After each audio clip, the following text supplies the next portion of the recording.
Hi friends मु सुजिता आपण मानक स्वागत करुछि मो यूट्यूब चैनल को। आज आमे माने जानिबा महाशिवरात्रि रो महत्व कौन, क्यों कारणरू आमे महाशिवरात्रि पालन करिथाउ, महाशिवरात्रि पालिबा द्वारा कौन कौन शुभफल मिली थाए, एही सब कारण विषय रे आसंतु एही भिडियोटी को संपूर्ण देखि जानिबा महाशिवरात्रि रो महत्व कौन। महाशिवरात्रि हिंदू धर्म रे अत्यंत शुभ और पवित्र दिन। एही दिन भगवान शिवंक उपासना करा जाए और दैवी दया अर्जन पाई अत्यंत गुरुत्वपूर्ण अटे। एही दिन यह पालन करिवार विभिन्न कारण रहिछि।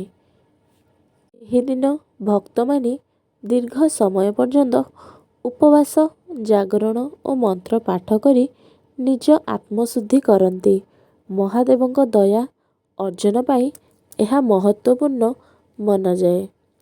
यह गोटिए नैतिक और आध्यात्मिक यात्रार संकेत। जीवन रे शुद्धि और सफलता आनिबारे एही दिनर अनुष्ठान महत्वपूर्ण अटे। शास्त्र अनुसार एही दिन भगवान शिवंकर उपासना द्वारा सर्व पाप और दुखरू मुक्ति मिली थाए। महाशिवरात्रि को एक साधना, उपासना और दैवी सम्मेलनर पर्व भावरे पालन करा जाए। महाशिवरात्रि सह जड़ित विभिन्न पौराणिक कहानी मध्यरु एक प्रसिद्ध कहानी हेउछि शिवलिंगर उत्पत्ति। शिवलिंगर उत्पत्ति किपरि होइथिला आसंतु एथिरु जानिबा। एक कथा अनुसार ब्रह्मा और विष्णु मध्य किए श्रेष्ठ यह निमंते विवाद सृष्टि हैला। ताहारे भगवान शिव एक अनंत ज्वालार आकार रे प्रकाशित हेले और कहिले जे तमे मो आदि किंबा अंत निर्णय कर, जे यह प्रमाण करिब से श्रेष्ठ बोली मु घोषणा करिबी। ब्रह्मा ऊपर को चलिले और विष्णु तलकू, किंतु केही मध्य शिवंक शेष और आदि मिलाई पारिले नाही।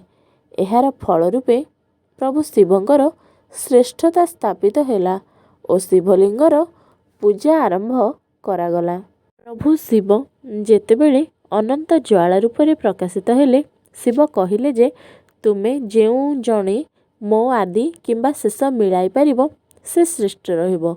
तेणु ब्रह्मा चढ़ीगले प्रभु शिवंक शीर्ष खोजिबाकू और विष्णु तलकू जाई शिवंक पाद खोजिबाकू, किंतु केही मध्य ताहार आदि किंबा शेष देखि पारिले नाही। एहा देखि भक्त माने प्रभु शिवंकर श्रेष्ठता स्वीकार कले। शिवंकर श्रेष्ठता को प्रमाण करिबा पई एही दिन को मध्य पालन करा जाई थाए। अन्य एक कहानी मते जंगल रे थिबा एका शिकारी जहार नाम थिला लुभा। लुभा जल धरी गछर उपरे बसिथिला। ता पाखरे एक शिवलिंग थिला जहाको से जानी नथिला।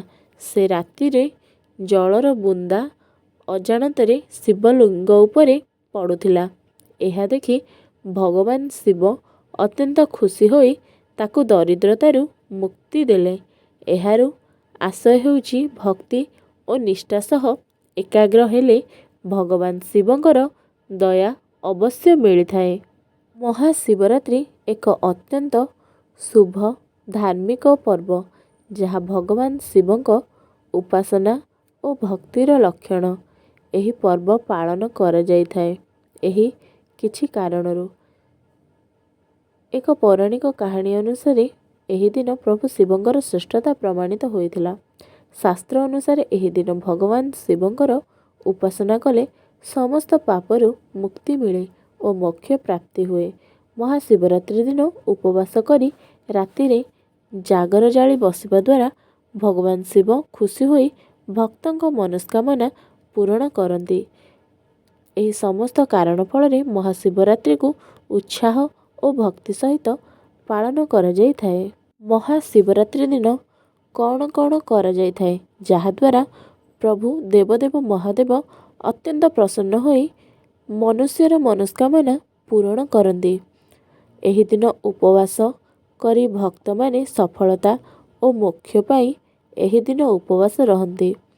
ଶିବଲିଙ୍ଗ ଉପରେ ଜଳ, ଦୁଧ, ମଧୁ ଓ ବିଭିନ୍ନ ପବିତ୍ରକୁ ପଦାର୍ଥ ସମର୍ପଣ କରାଯାଏ। ଶିବ ଭକ୍ତିର ଲକ୍ଷଣ ସୂଚିତ କରିବାକୁ ବିଲ୍ୱପତ୍ର ଶିବଙ୍କ ମୁଖ୍ୟ ପ୍ରସାଦ ଭାବେ ଦିଆଯାଏ। ଏହି ଦିନ ଓମ୍ ନମଃ ଶିବାୟ ମନ୍ତ୍ର ପାଠ କରି ଶିବଙ୍କର ଉପାସନା କରାଯାଏ।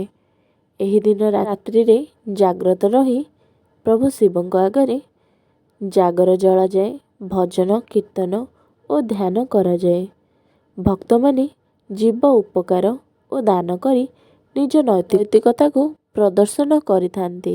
ଜାଣିଲେ ମହାଶିବରାତ୍ରିରେ କ'ଣ କ'ଣ କରିବା ଦ୍ୱାରା ପ୍ରଭୁ ଦେବଦେବ ମହାଦେବ ଅତ୍ୟନ୍ତ ପ୍ରସନ୍ନ ହୋଇଥାନ୍ତି।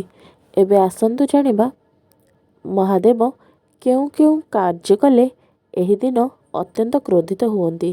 ମନୁଷ୍ୟକୁ ଏହି ଦିନ କେତୋଟି କାର୍ଯ୍ୟକୁ ବର୍ଜନ କରିବାର ଆବଶ୍ୟକତା ରହିଛି, ଯେଉଁମାନଙ୍କ ମଧ୍ୟରୁ ହେଉଛି ତମଗୁଣୀ ଖାଦ୍ୟ ଗ୍ରହଣ, ମାଂସ, ମତ୍ସ୍ୟ, ମଦ୍ୟ ଇତ୍ୟାଦି ରୁଚିକର କିନ୍ତୁ ଅଶୁଭ ଖାଦ୍ୟ ଏହି ଦିନ ଭୋଜନ କରିବା ଅନାବଶ୍ୟକ। ଏହି ଦିନ ଯେକୌଣସି ଦୁଷ୍ଟ ଭାବନା ପ୍ରତି ନ ରଖି ଅନ୍ୟକୁ ହାନି ନ ପହଞ୍ଚାଇବା ଆବଶ୍ୟକ। ଭଗବାନ ଶିବ ଉପାସନାରେ ଶାନ୍ତି ଓ ମୌନ ଗୁରୁତ୍ୱପୂର୍ଣ୍ଣ, ତେଣୁ ଏହା ଭଙ୍ଗ କରାଯାଏ ନାହିଁ। ଏହି ଦିନ ଅନ୍ୟର ନିନ୍ଦା କିମ୍ବା ଦୁଷ୍ଟ ବ୍ୟବହାର କରିବା ଅନୁଚିତ। ଭକ୍ତମାନେ ଆତ୍ମଶୁଦ୍ଧି ଓ ଆଧ୍ୟାତ୍ମିକତାରେ ନିବେଶ କରି ତେଣୁ ଅଶୁଦ୍ଧ ଚିନ୍ତନରୁ ଏହି ଦିନ ବର୍ଜନ କରାଯାଏ।